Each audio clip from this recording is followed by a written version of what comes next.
Was? Wir sind... bist langsam. Okay. Wir sind Axel und Laura und wir bauen gerade unseren Traum-Offroad-Camper aus. In diesem Video zeigen wir euch, wie wir unsere Möbel gebaut haben und verraten euch, was wir gern vorher gewusst hätten. Im letzten Video haben wir euch gezeigt, wie wir die Planung unserer Inneneinrichtung angegangen sind und was wir wie und warum geplant haben. Wer das Video verpasst hat, bekommt es natürlich da oben verlinkt. Naja, und nachdem die Planung abgeschlossen ist, zeigen wir euch heute nicht nur den Prozess unseres Möbelbaus. Spoiler, wir sind echt keine Profis, das ist also kein Lernvideo, sondern maximal ein so kann man es vielleicht auch machen Video, sondern auch unsere fertige Wohnkabine, wobei fertig sowieso immer relativ ist. Also, grundsätzlich haben wir als Holz für unsere Möbel 3 verschiedene Arten verwendet. Einerseits haben wir aus dem Baumarkt leichtes Pappelsperrholz in verschiedenen Dicken und schweres, stabiles Multiplex verwendet. Hauptsächlich für Zwischen- und Rückwände sowie diverse Klötze und Zwischenböden. Für die meisten sichtbaren Flächen haben wir Queenply Multiplex-Platten mit Beschichtung verwendet. Diese geben der Einrichtung einen hochwertigen Look und haben durch die HPL-Beschichtung eine abwischbare Oberfläche. Andere bauen ja alles mit den Queenply Multiplex-Platten, aber wir haben es trotz Berechnungen schwierig gefunden, unseren tatsächlichen Holzbedarf im Vorhinein genau zu bestimmen. Und da man das Queenply nur in 2,50 Meter x 1,25 Meter Maßen bestellen kann und die Lieferung sauteuer ist, haben wir uns dann doch dafür entschieden, für die unsichtbaren Stellen lieber stückchenweise beim Baumarkt einzukaufen. War einfacher. Die Reihenfolge, mit der wir begonnen haben, waren Badkastel, Sitzecke, Schlurf, Küche, Bett, Turm und dann nur unsere Bettkasteln. Warum? Wir haben gefunden, ohne Erfahrung macht es Sinn, zuerst mit den unkomplizierten Möbeln sich vertraut zu machen und dann logischerweise sich kontinuierlich zu steigern. Bett und Küche waren echt massive Herausforderungen. Insbesondere, weil die Küche in der Kabine gebaut werden musste und weil das Bett nicht in der Kabine gebaut werden konnte. Das klingt widersprüchlich, aber das war tatsächlich ein großes Problem. Das Bett war sowieso der Endgegner, der sogar auf einer selbst erweiterten Eigenkonstruktion basiert hat, aber dazu später mehr. Also, Badkastel. Folgende Punkte haben wir bei fast allen Möbelstücken gleich gemacht, das heißt, wir gehen jetzt einfach nur einmal darauf ein. Unser Badkastel haben wir aus Queenply Multiplex mit 12 mm auf den Seiten und den Zwischenböden und 12 bis 15 mm Pappelsperrholz für Boden und Rückwand gebaut.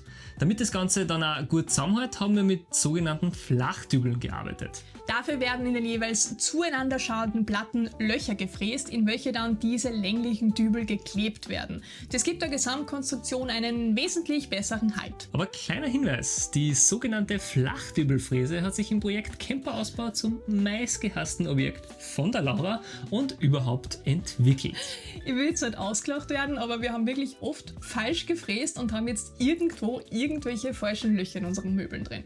Ja, und dann ist das Ding auch noch eingegangen, weswegen wir es dann am Ende gar nicht mehr verwendet haben.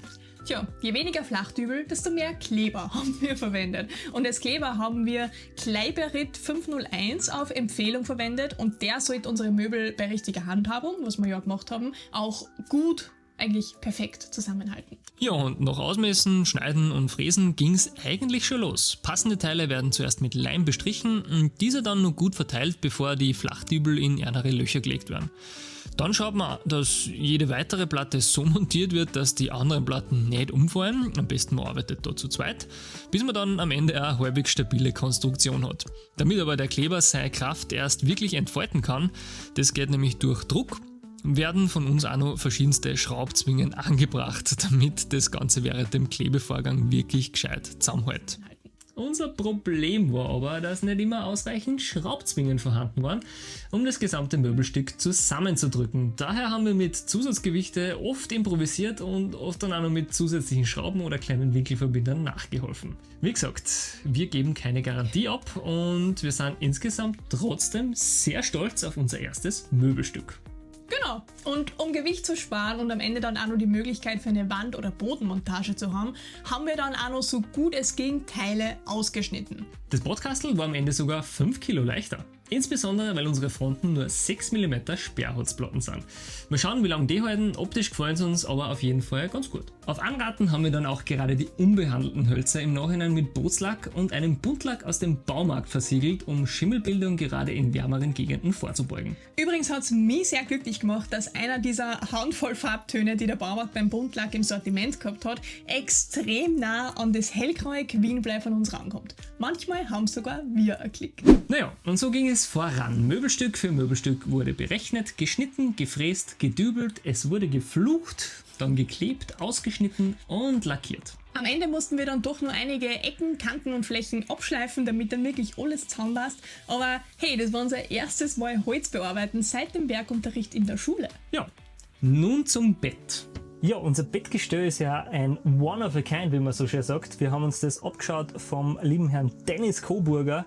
Shoutout an ihn, der hat zwar ein ganz anderes Bett eigentlich gebaut, aber wir haben uns Teile davon übernommen, dank seiner relativ coolen Anleitung, also wirkliches Shoutout. Und haben das Bett von ihm umfunktioniert und zwar zu einem Ausziehbett, aber in Längsform für einen Alkoven. Und das Ganze schaut so aus, die Theorie dazu erklären wir euch natürlich jetzt. Und der Praxisteil, der kommt von mir danach. Ja, das Bett war uns von Beginn an ein Dorn im Auge, da wir hier mehrere Probleme gleichzeitig lösen mussten. Einerseits wollten wir, wie im vorhergehenden Video erklärt, kein fixes Bett, sondern eines, das ausziehbar ist. Dadurch mussten wir zwar Handwerkslegastheniker uns einen Mechanismus überlegen, der sowohl den Ausziehaspekt berücksichtigt, aber auch unser System mit dem Lattenrost von Folie erlaubt. Glaubt uns, das war gedankliche Schwerstarbeit. Ja, kurz bevor wir das Ganze schon aufgegeben hatten, habe ich dann dieses Video von Dennis Coburger, einer Camper-Ausbaulegende auf YouTube angesehen und ich mir gedacht, hey, so blöd schaut das nicht aus, das geht doch etwas abgewandelt auch bei uns. Mit seiner Anleitung, die übrigens echt wichtig war, danke Dennis an dieser Stelle. Was heißt danke, wir haben dafür Zeit. Der soll dankbar sein. Wieder wahr.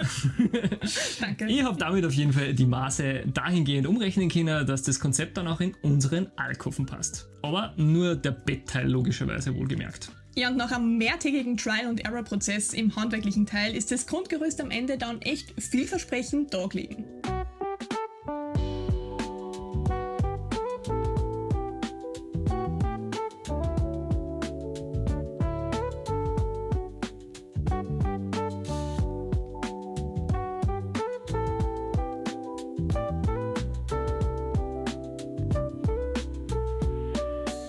Die Schienen vom Teleskopschienenshop haben sich dafür aber echt ausgezahlt. Mit 250 Kilo Traglast sollten wir selbst nach einer ausgiebigen Mahlzeit nur gehalten werden. Obendrauf haben wir dann ebenso wie der Dennis Multiplexplatten mit ausgefrästen Löchern geschraubt und mit Klavierbändern verbunden. Das Löcherprinzip haben wir übrigens bei den Sitzhöckern auch angewendet und im Nachhinein haben wir dann nur mehr einige Löcher ausgefräst, um Gewicht zu sparen. Das Ganze hat inklusive Lackieren 2 Tage gedauert und wir haben beide dabei unser Leben ziemlich gekostet. Oh yeah. Das Bett ist übrigens mit Montagekleber, den wir ja vom Kabinenbau schon kennen, in die Kabine geklebt. Ja, und ich glaube, ich zeige euch jetzt mal, wie das in der Praxis funktioniert. Okay, ihr wisst, wie das Bett jetzt grundsätzlich funktionieren soll. So hat es jetzt dann aktiv in unserem Camper seinen Platz gefunden. Wir haben da links und rechts unsere 2 gelben Verriegelungen und das hat den Vorteil, dass das Bett sich nicht selbstständig machen kann während der Fahrt. Ich zeige euch jetzt einfach, wie das Bett in der Praxis ausschaut. Wir haben da unsere Snooze Project Matratzen, die schon mal für einen richtig guten Schlafkomfort sorgen. Darunter sind unsere zusätzlichen Lattenrostelemente und der Rest ist eigentlich das Bett. Und ihr seht, wenn man da jetzt rechts und links betätigt, kann man relativ einfach, ich sage jetzt bewusst einfach, es ist nicht so einfach, perfekt haben wir es nicht gemacht, dazu mehr in was hätten wir besser machen können. Das Bett nach vorne ziehen und genau, geht genau bis daher, dass man schön von dem Sessel nach oben aufsteigen kann und hat aber herum auch so weit Platz, dass man fast aufrecht sitzen kann. Das heißt, man hat nicht das allerschlimmste enge Gefühl. Und ja, wir haben eine 1,60 x 1,95 Länge circa. Das heißt, wenn man da sich ausstreckt, kann man eigentlich relativ gemütlich liegen. Mal schauen, wie lange das so hält. Wir hoffen, lang. Als nächstes widmen wir uns unserer Küche. Die ist vermutlich der größte Pfusch und eigentlich wollen wir die gar nicht sagen, weil wir uns echt ein bisschen schämen. Aber was soll's. Aufgrund der Tatsache, dass die Breite der Küche die Breite unserer Einstiegstür übersteigt, war es nicht möglich, dieses Möbelstück außerhalb der Kabine zu bauen. Also mussten wir drinnen mit den wenigen Mitteln, die uns zur Verfügung standen, kreativ werden. Anfangs waren wir uns auch noch nicht ganz sicher, welche Fächer wie und wo hinkommen. was das gesamte Bauvorhaben nicht unbedingt effizienter gemacht hat. Am Ende haben wir aber dank Hilfe eines Bekannten mit Tischler-Equipment und Erfahrung doch noch eine einigermaßen schöne Küche gezaubert.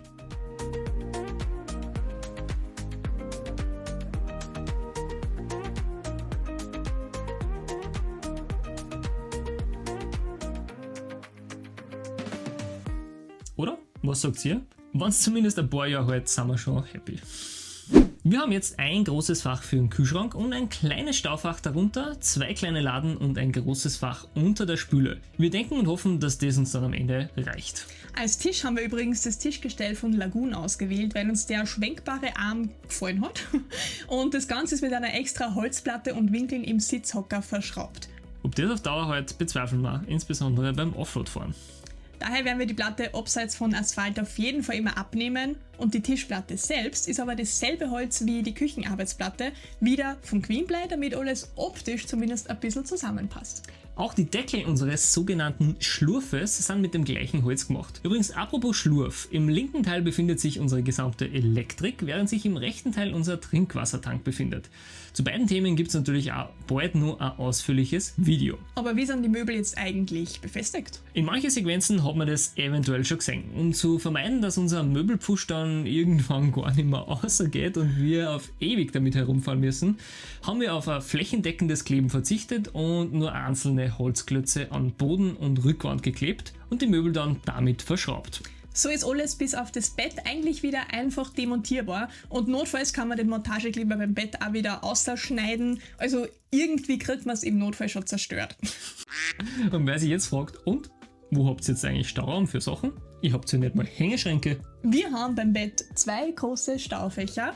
Wir haben außerdem über dem Wassertank nur großes Staufach. Beide Sitzhöcker sind riesige Staufächer und das Podest dazwischen auch. Die oberen 2 Fächer vom Badkastel, was eigentlich überhaupt kein Bad ist, sondern einfach nur ein Kasten, ist ebenso ein Staufach, sowie dieser kleine Kasten, der dann dahinter ist. Ah ja, das Kastel, das war ganz lustig zu bauen wegen der Bodenschräge. Außerdem spannend waren die Ausschnitte für die in den Fahrzeuginnenraum ragenden Radkästen unter der Küche, dem Sitzhocker und dem Podest, sowie das Ausgleichen unserer leicht gebogenen Außenwände. Also wir haben es nicht leicht gehabt.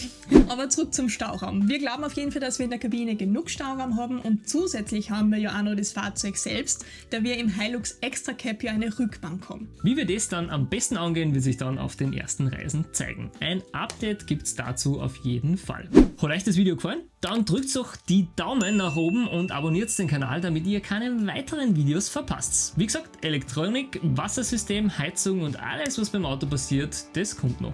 Ah ja, und wer unsere handwerklichen Künste jetzt richtigerweise anzweifelt und uns sagt, dass das Ganze auf diese Art sowieso bald zusammenbrechen wird, folgt uns gern, um das nicht zu verpassen. So macht man Hater zu Fans. Ja, habt ihr Fragen zum Möbelausbau? Stellt gerne die Fragen in die Kommentare. Wir haben sicher irgendwas vergessen. Ob wir es dann beantworten können, ist die Frage. Wir schauen. Bis zum nächsten Video.